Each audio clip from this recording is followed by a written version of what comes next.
A gente está falando sobre vitalidade espiritual, vitalidade pessoal. Meu interesse aqui como professor não é falar de vitalidade da igreja como, imagine isso, como um patrão que quer que os empregados tenham qualidade para que a empresa vá bem. Isso é longe disso, irmãos, né? E uma coisa dessa natureza não passa pela minha cabeça. Até porque a igreja não é empresa, até porque os membros não servem à liderança, mas o meu desejo é mostrar por meio da vitalidade que a Bíblia ensina, como que a gente pode viver uma vida boa e uma vida de qualidade em todas as áreas da nossa vida, o que vai refletir também na qualidade do grupo igreja. Então, o meu interesse não é pensar na igreja em si, mas é pensar na nossa qualidade de vida, o que vai afetar a maneira como a própria igreja também se desenvolve, tá certo? Então, eu queria que vocês entendessem isso, porque às vezes a gente vai à igreja e parece que a igreja só fala de uma área da vida, né? Como se fosse um compartimento. Igreja fala de religião, aí eu vou no médico, o médico fala de saúde, eu vou na escola, a escola fala de conhecimento, eu vou na academia, fala do corpo físico, e é como se cada área da vida dissesse respeito apenas àquele pedacinho da vida. Mas essa compreensão, ela é deficiente, porque tudo está interligado e principalmente a fé, ela diz respeito a todas as áreas da vida.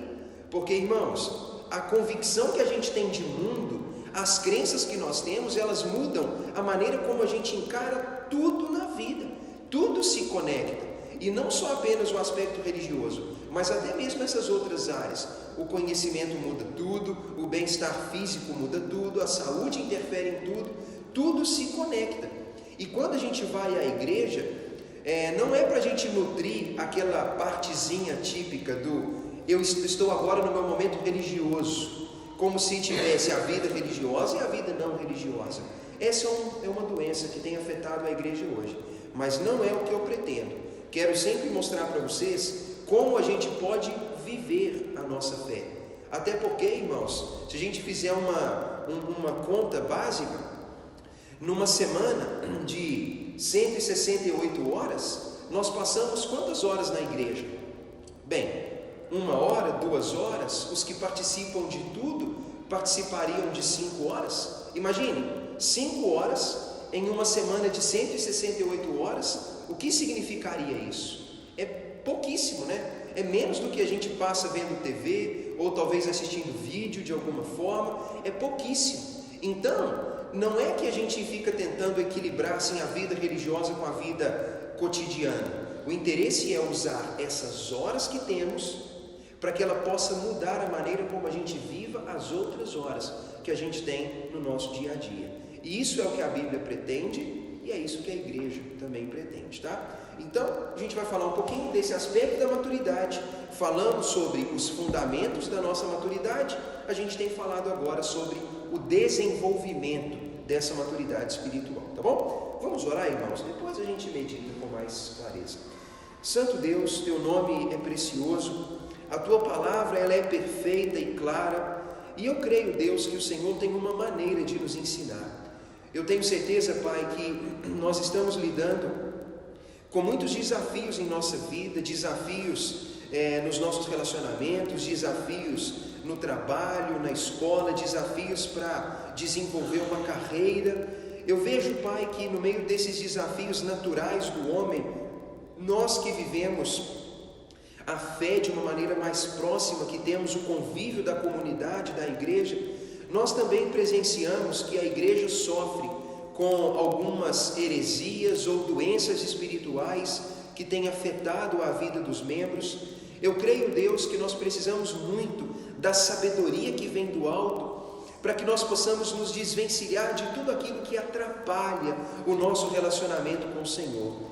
Eu entendo também, Deus, que nós estamos vivendo dias onde o clima frio afeta, onde pessoas estão passando por alguma enfermidade, pessoas que estão lidando com desafios na família, mas eu peço, Deus, que independente de qual seja o cenário, que o Senhor possa visitar cada um, suprir necessidades, ajudar nos momentos de fraqueza, e que no meio de todos os conflitos o Senhor nos ajude a compreender que a fé que temos em Jesus Cristo, que ela não é uma parte da nossa vida, mas que ela é o elemento que muda todas as áreas da vida, que atribui significado, que atribui realmente valor e que atribui até mesmo, ó Pai, uma aceitação daquilo que não pode ser mudado. Eu te peço, Deus, que o Senhor use essa aula para que possamos crescer, desenvolver e que tudo seja conduzido conforme a Tua vontade. Ilumina o nosso entendimento, dá-nos, ó Deus, concentração, capacidade de absorver e que o que nós aprendemos possa ser levado para aqueles que estão distantes dessa aula hoje. É a nossa oração em nome de Jesus. Amém. Irmãos, abram as Bíblias, por favor, na carta aos Hebreus e abra no capítulo 5. Esse texto foi o texto que lemos na semana passada. Hebreus, capítulo 5. Eu comecei um pequeno estudo nesse capítulo na semana anterior e nós lemos a partir do versículo 11. Nós tivemos uma aula bastante participativa, até o texto em si era um texto bem atraente, né? O modo como o texto fala é um texto bem prático, então eu sei que aguçou muito assim a nossa mente, mas eu não acho isso ruim, não. E a gente acabou não avançando tanto, mas hoje eu quero continuar nesse texto. Hebreus, carta aos Hebreus, capítulo 5, nós vamos ler do versículo 11 até o versículo 3 do capítulo 6, tá bom? O texto é uma sequência e nós vamos ler o todo. Hebreus, capítulo 5, versículo 11 até o versículo 3 do capítulo 6.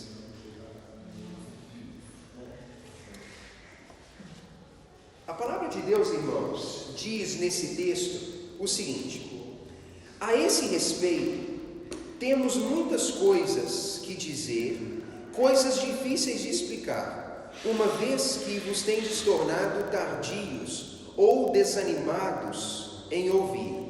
Pois com efeito, quando devíeis ser mestres atendendo ao tempo decorrido, tendes novamente necessidade de alguém que vos ensine de novo os princípios elementares dos ensinamentos de Deus. Assim vos tornastes como necessitados de leite e não de alimento sólido. Ora, todo aquele que se alimenta de leite é inexperiente na palavra da justiça, porque é criança.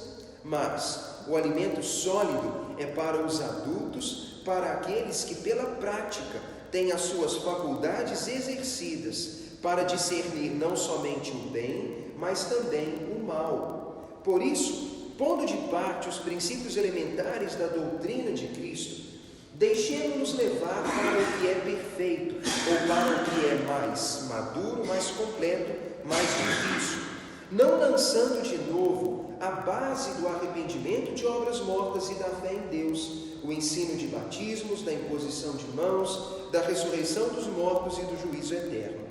Isso faremos se Deus permitir. Irmãos, esse texto, quando ele foi entregue pelo escritor à comunidade dos hebreus ou à comunidade dos israelitas, esse texto ele certamente tinha um caráter de advertência. Nós não temos uma certeza plena de quem é o escritor dessa carta. Há muito debate sobre o escritor, mas não importa quem ele é. O importante é que é uma carta bastante clara, profunda, e ela foi muito bem aceita pelos que receberam. O escritor ele falou na carta inteira sobre assuntos que mostram a superioridade de Cristo, a suficiência da obra de Cristo e a necessidade de perseverança dos discípulos de Cristo. Se você em algum momento ler a carta aos Hebreus como um todo, esses três assuntos são assuntos que dominam a carta. A superioridade de Jesus em relação a todos os possíveis salvadores e métodos de salvação, a superioridade de Cristo em relação aos líderes. Jesus vai mostrar que Jesus é superior. O escritor vai mostrar que Jesus é superior a Moisés, aos anjos, a Melquisedeque, a todo elemento, aos sacerdotes. Ele mostra que Cristo, em comparação com todos aqueles homens que surgiram na religião, ele é incomparavelmente superior. Ele vai mostrar também que o sacrifício que Cristo fez é superior a tudo e que o sacrifício de Cristo é suficiente para salvar o homem. Ele gostaria de dizer de uma maneira bem específica que o homem que crê em Jesus não tem mais a necessidade de sacrificar um cordeirinho todo ano para que o seu pecado fosse perdoado.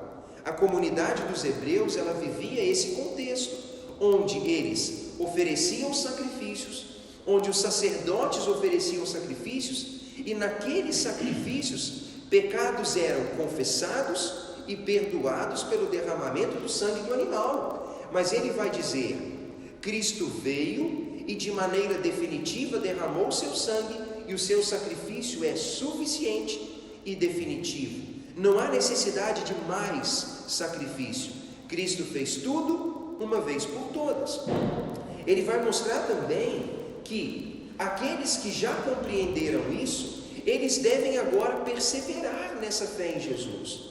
Uma coisa, irmãos, que eu digo a todos, é que a carta aos Hebreus, ela é uma carta que convida à perseverança. É como se o escritor fizesse a pergunta: se Jesus é de tal maneira superior e suficiente, por que nós abandonaríamos Cristo e buscaríamos servir a outro mestre, ou buscaríamos outro meio de salvação? Bem, talvez vocês poderiam pensar nessa pergunta. Se nós servimos a alguém que é superior e suficiente, a gente não precisa ficar andando por aí de lugar em lugar, procurando nos apegar a mais coisas, ou pessoas, ou elementos, para a nossa salvação. O que cabe a nós é entender que Cristo é totalmente suficiente, porque Ele é o Filho de Deus, aquele que cumpriu todas as profecias de Deus a respeito da sua vinda, aquele que prometeu e cumpriu em vida tudo o que disse, aquele que disse que vai voltar para buscar os que são dele. Se nós compreendemos que Jesus é tudo isso, o que a gente precisa fazer, irmãos, é colocar nele toda a nossa confiança. E é isso que a carta aos Hebreus vai dizer: coloque a sua esperança totalmente em Cristo. O próprio capítulo 1 vai dizer: ouvimos a respeito de Cristo, e nós não podemos abandonar essa esperança que adquirimos, porque o homem que abandona a sua esperança em Cristo, ele não tem outro meio de salvação. O escritor, ele então nos diz: Cristo é totalmente suficiente. E olha, irmãos, uma vez que a gente admite esses três fatos, uma vez que a gente acredita na superioridade, na suficiência, uma vez que a gente entende que perseverança é necessário, nós vamos agora entender o seguinte: como que vai ser a minha vida em relação a esse Jesus superior, suficiente, em quem eu devo perseverar? Esse então se torna o grande desafio. Esse se tornou o defeito dos hebreus. Por quê? Eles ouviram a respeito de Cristo, eles colocaram a fé na pessoa de Cristo, mas eles não cresceram suficientemente em Cristo. Gravem isso no coração. Nós precisamos ter um dia, um momento, uma época, ocasião da nossa vida em que o nosso relacionamento com Cristo, ele é instituído, quando ele se inicia. Todo mundo, irmãos, entende isso, é um fato, né? Alguns vão falar assim: foi o dia da minha conversão, o dia do meu novo nascimento, o dia que eu confessei Jesus como Senhor, o dia que eu entendi que eu sou pecador e que preciso de perdão, foi o dia que eu pedi Jesus para entrar na minha vida.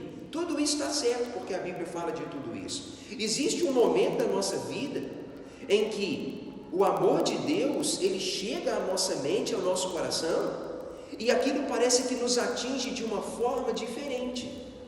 Parece que a gente assimila aquilo de uma forma pessoal, como algo que é para mim, algo que caiu então num coração que está como uma terra boa preparada para receber.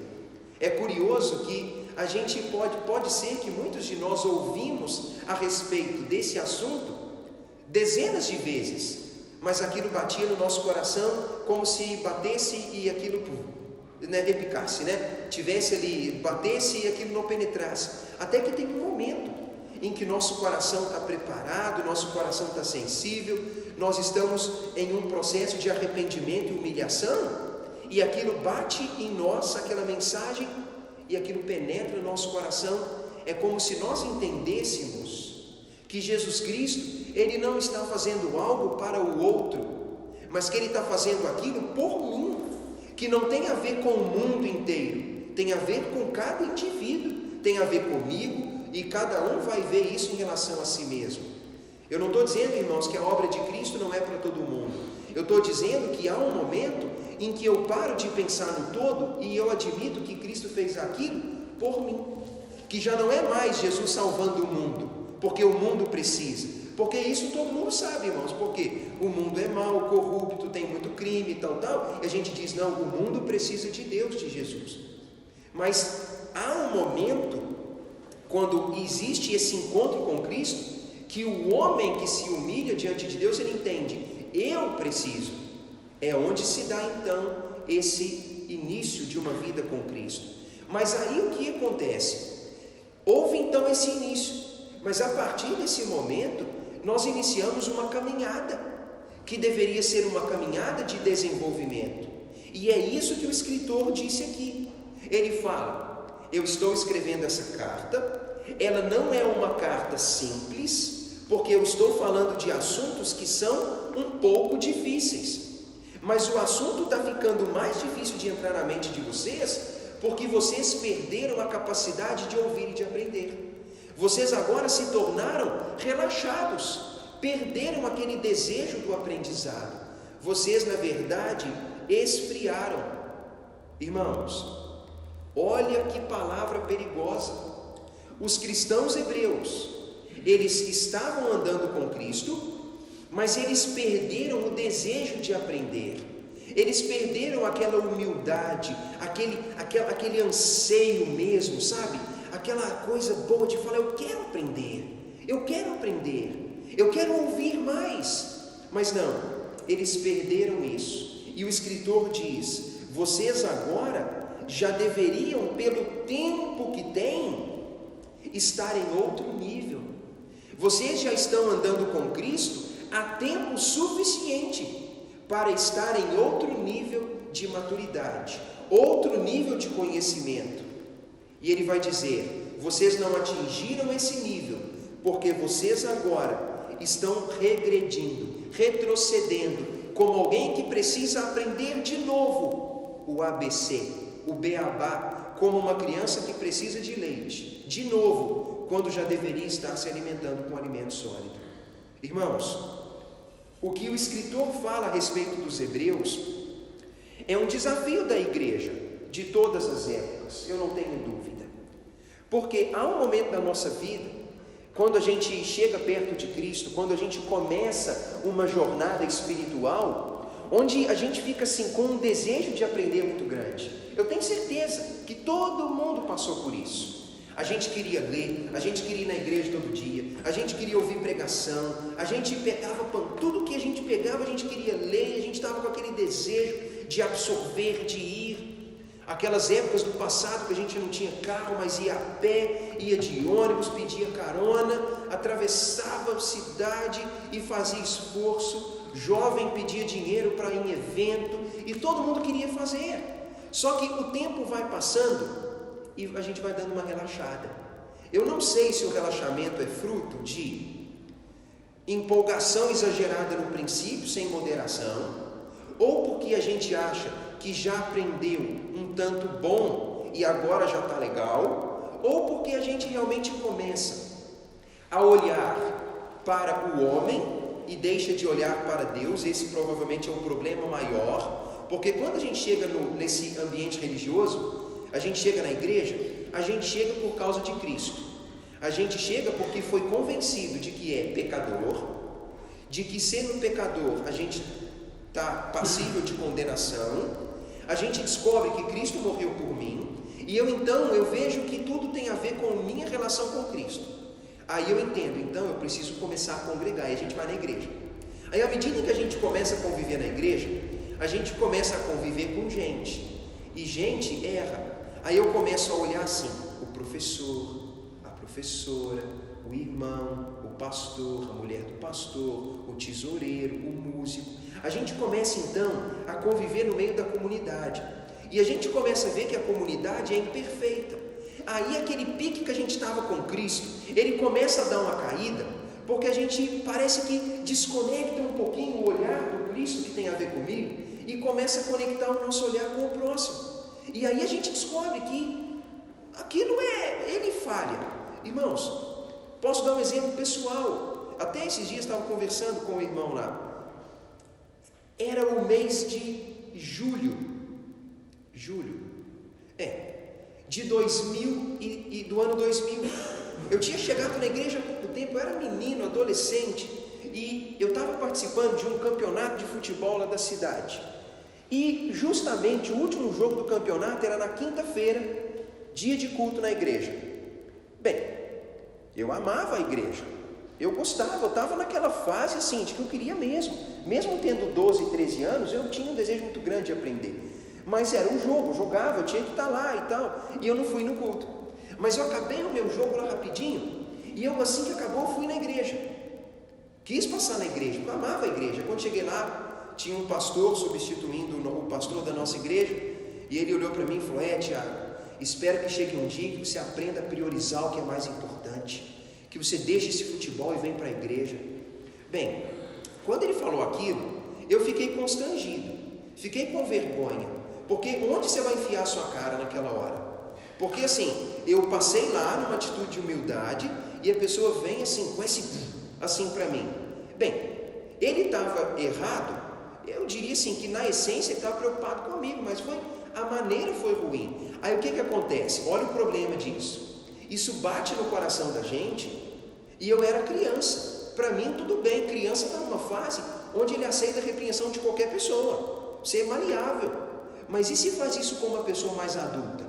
Se faz isso com alguém que já tem um senso crítico mais desenvolvido, até mesmo pela idade, a pessoa pensa: se ir na igreja vai me fazer virar alguém parecido com esse cara, eu não vou nesse lugar nunca, porque Deus me livre de ser igual a ele. Porque, veja irmãos, é isso que acontece. A gente vai descobrir que o elemento humano é assim, e que ele age dessa forma, e que a maneira como ele procede, e estou dando um exemplo, né? Mas existiriam outros. Por exemplo, vou dar um outro exemplo.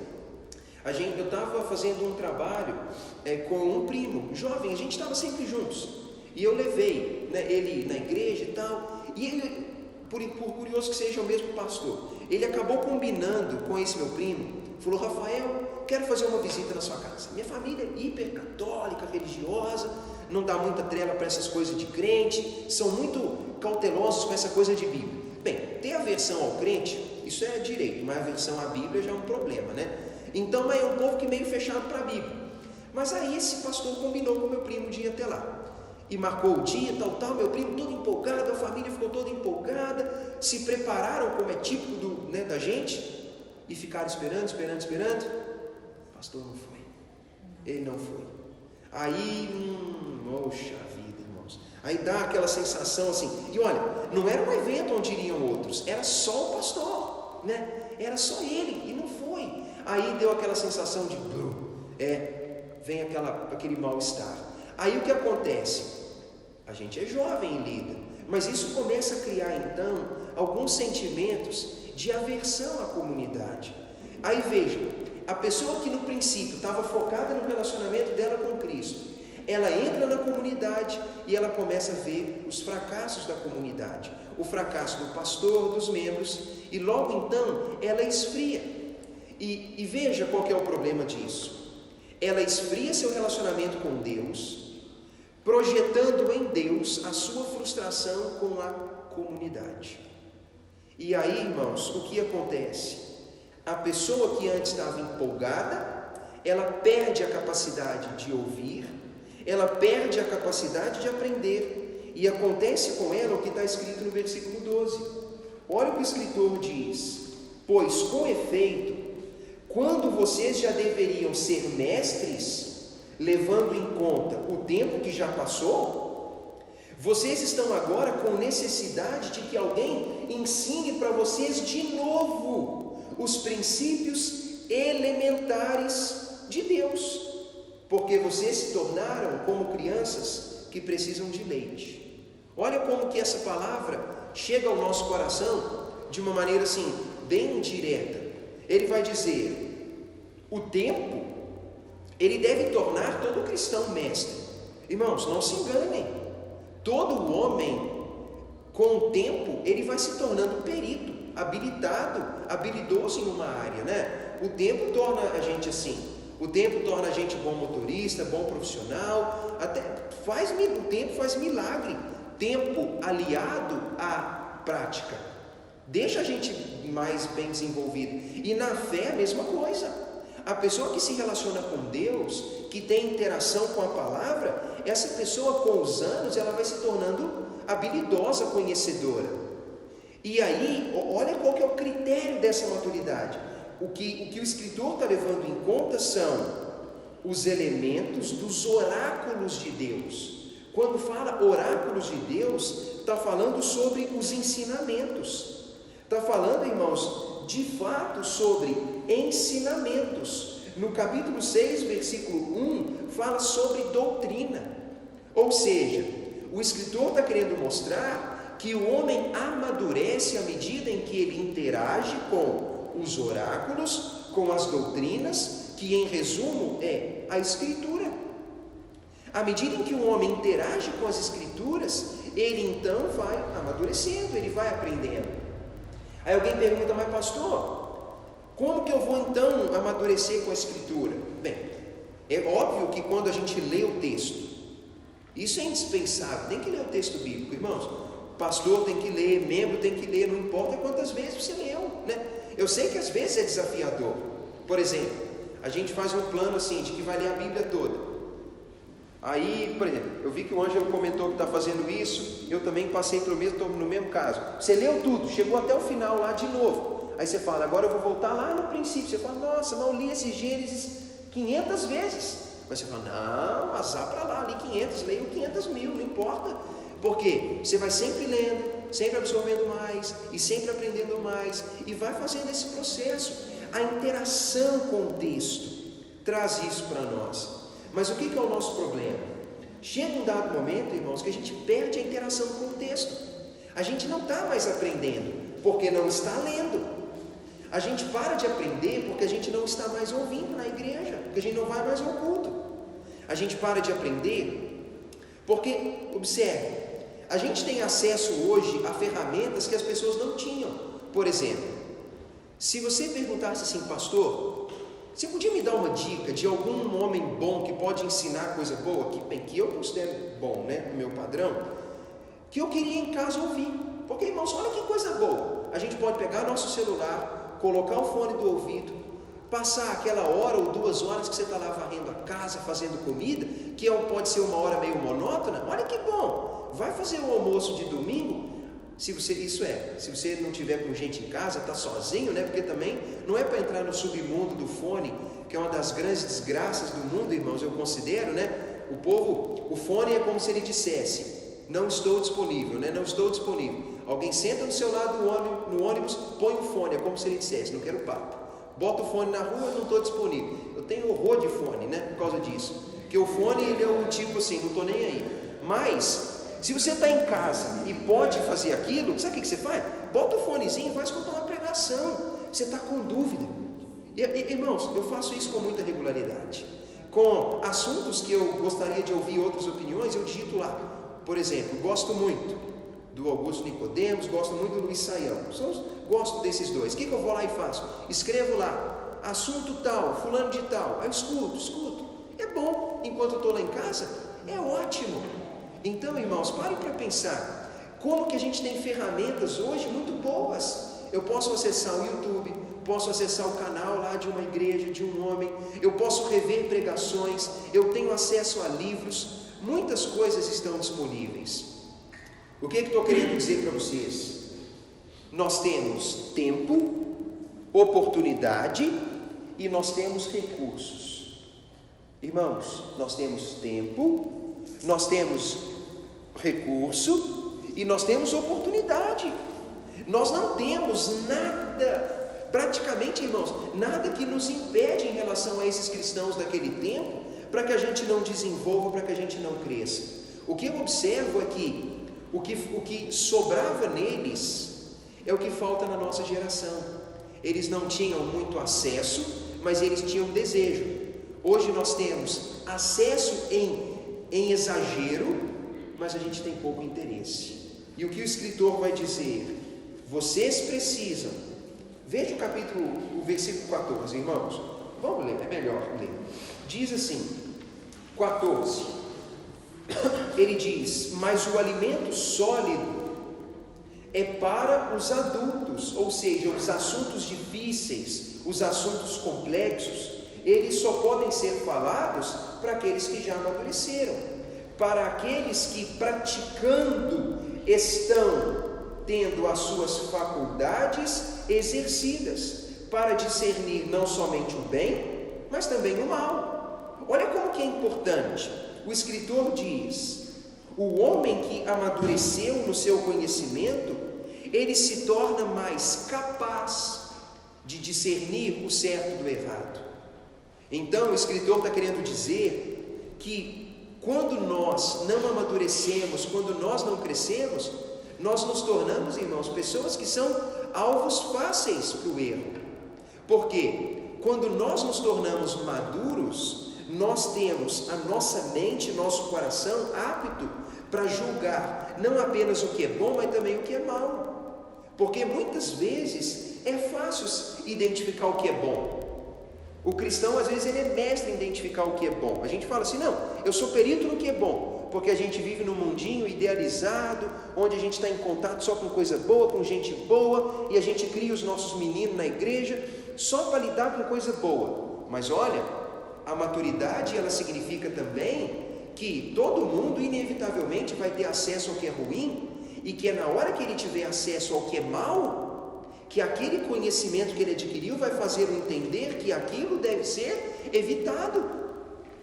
A gente deve ensinar as pessoas para que elas amadureçam, não no mundo da fantasia, gospel aí, evangélico, religioso, né? Onde tudo é bonito, né? Onde o pai, ele fala que você não pode dar boneco de super-herói, porque super-herói é demônio, que você não pode dar a boneca da Cinderela, porque a Cinderela foi no baile, crente não vai no baile, e que você não pode contar a historinha, né, da Chapeuzinho Vermelho, porque tem lobo, lobo é de folclore, é não sei o que. Irmãos, esse blá blá blá blá de crente que não vale coisa nenhuma, tudo bobeira, né?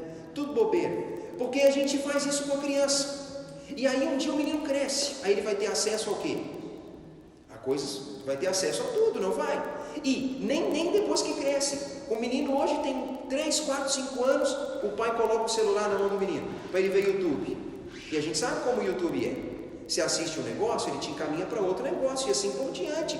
As crianças têm acesso a tudo.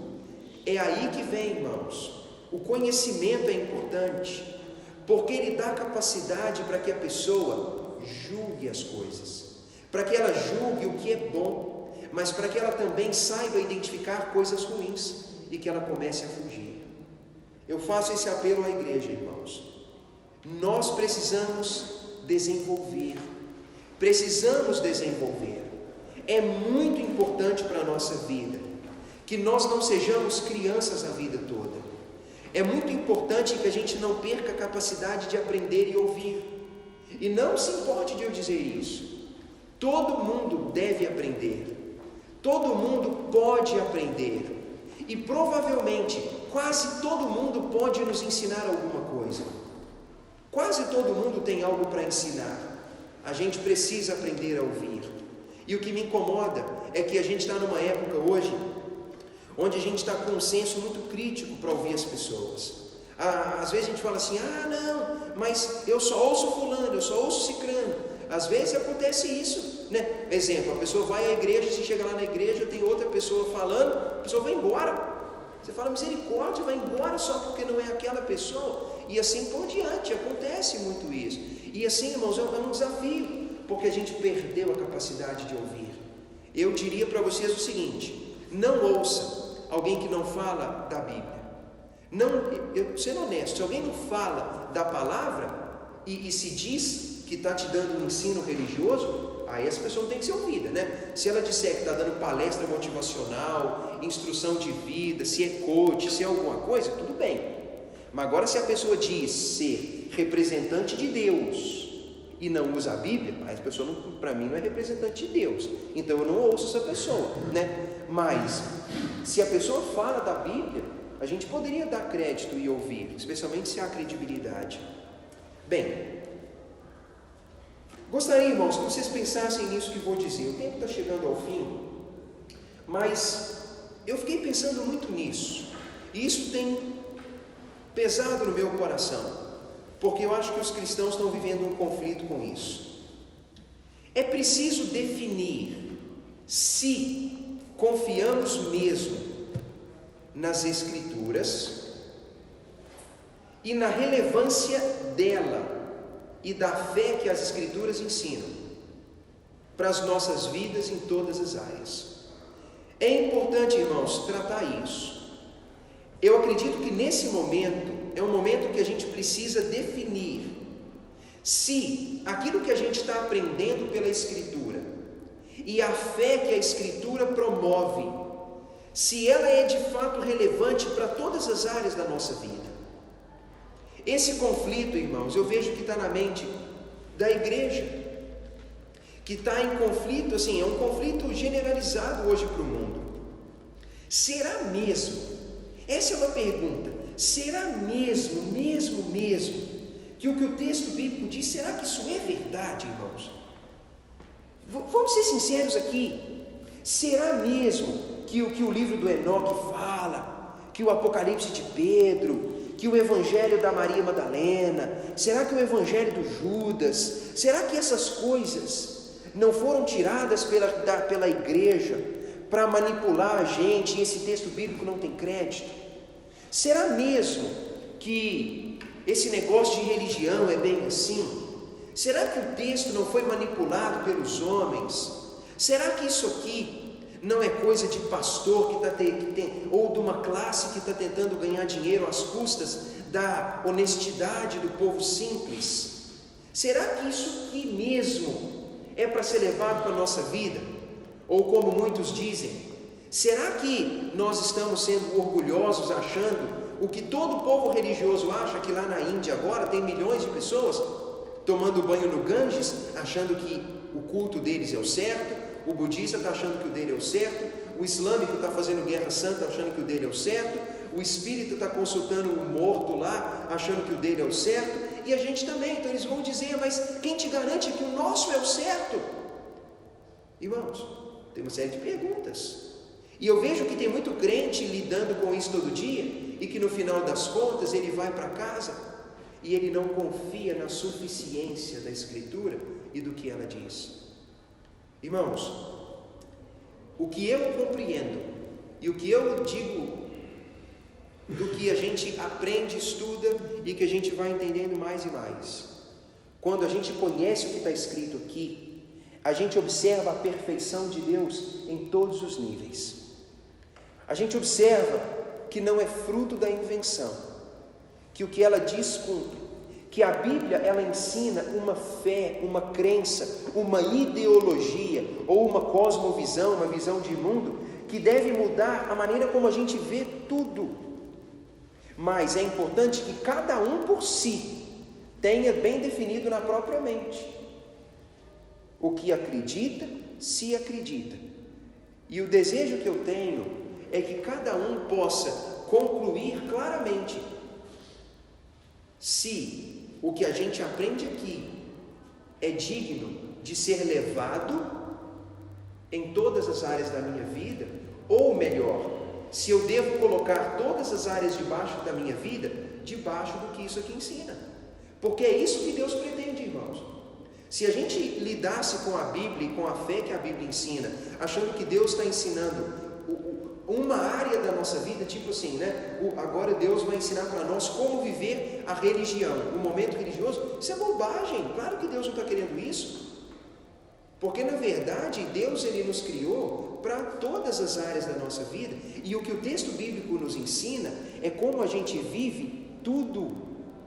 A Bíblia ensina, ela é um guia para tudo, para todas as áreas da vida. É por isso que quando a gente lê Efésios capítulo 5, o texto bíblico diz assim: você vai ser cheio do Espírito, o que basicamente é ser cheio da palavra, porque isso concorda com Colossenses capítulo 3, e você então vai ser cheio do Espírito, cheio da palavra, e você então vai aprender a viver em sujeição aos outros. O texto continua, ele vai falar como que a família vive, como que pais e filhos vivem, como que homens se relacionam. Romanos capítulo 12 vai ensinar como que o homem que tem a sua mente transformada por Cristo, como que ele vive em comunidade.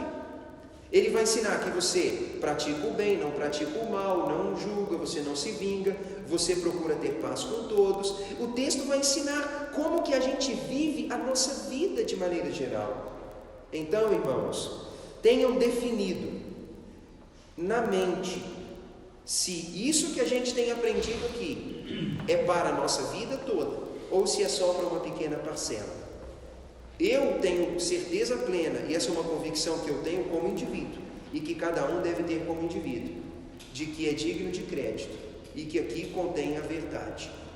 Não julgo a boa intenção dos outros, que estão em outros lugares, servindo aos seus deuses. Mas para mim eles não são deuses, para mim são ídolos falsos. E eu creio que eles precisam do Deus que a Bíblia ensina, e que Deus é gracioso para chegar a todos eles, para que eles o compreendam. Mas também não me vejo capaz de dizer a respeito do destino deles, ou do modo como Deus os vê. Não é meu papel, né? Então, irmãos, esse é o desafio de hoje. Façamos uma jornada no processo de aprimoramento, que a gente aprenda a ouvir e que a gente faça dos oráculos da doutrina um guia, para o nosso crescimento pessoal.